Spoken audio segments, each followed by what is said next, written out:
ગુજરાત સરકારશ્રી દ્વારા આવતા 3 દિવસ તારીખ 3/8/2026 સુધી રેડ એલર્ટની જાહેરાત કરવામાં આવી છે, જેમાં આપણા મોરબી જિલ્લાનો પણ સમાવેશ થાય છે. આ 3 દિવસ તંત્ર દ્વારા, લોકલ તંત્ર દ્વારા, મામલતદાર, તાલુકા વિકાસ અધિકારી, પોલીસ ઇન્સ્પેક્ટરશ્રી દ્વારા, સાથે સાથ જિલ્લાનું જે વહીવટી તંત્ર છે, ડીઈઓસી દ્વારા પણ જે સૂચનાઓ આપવામાં આવે છે એનું આપણા દ્વારા સારી રીતે પાલન કરવામાં આવે એવી અમારી નમ્ર અપીલ છે. આ સમયગાળા દરમિયાન બહાર નીકળવું પણ આપણા દ્વારા ટાળવામાં આવે અને પાણી જો રોડ ઉપરથી જતું હોય તો ભલે એ 4 ઇંચ કે 5 ઇંચ હોય તો પણ એવા રસ્તાઓ પરથી પસાર થવું આપણે જ્યાં સુધી શક્ય હોય ત્યાં સુધી અવોઇડ કરવું જોઈએ. કોઈ પણ પ્રકારની મુશ્કેલી આવતી હોય તો આપ તાલુકા કંટ્રોલ રૂમ અને જિલ્લા કંટ્રોલ રૂમમાં સંપર્ક કરી શકો છો.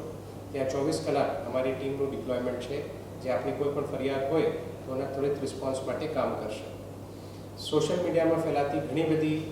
જે મેસેજીસ છે એ ખોટા હોય છે અને સાચા હોતા નથી, તો એના ઉપર પણ વિશ્વાસ કરતી પહેલાં એની જે સાતત્યતા છે એની તપાસ આપણા દ્વારા કરવામાં આવે એવી પણ આપણે અપીલ છે. આપ જે પણ વિસ્તારમાં રહો છો ત્યાં પાણીનું લેવલ વધતું હોય તો આપના માટે શેલ્ટર રૂમની વ્યવસ્થા પણ તંત્ર દ્વારા કરવામાં આવી છે. તો સ્થાનિક તંત્રનો સંપર્ક કરી એવા નીચાણવાળા વિસ્તારના પણ તમામ મિત્રોને અમારી અપીલ છે કે આપ લોકો નજદીકી શેલ્ટર હોમની માહિતી મેળવો અને ત્યાં તંત્ર દ્વારા જ્યારે સૂચના આપવામાં આવે ત્યારે શિફ્ટ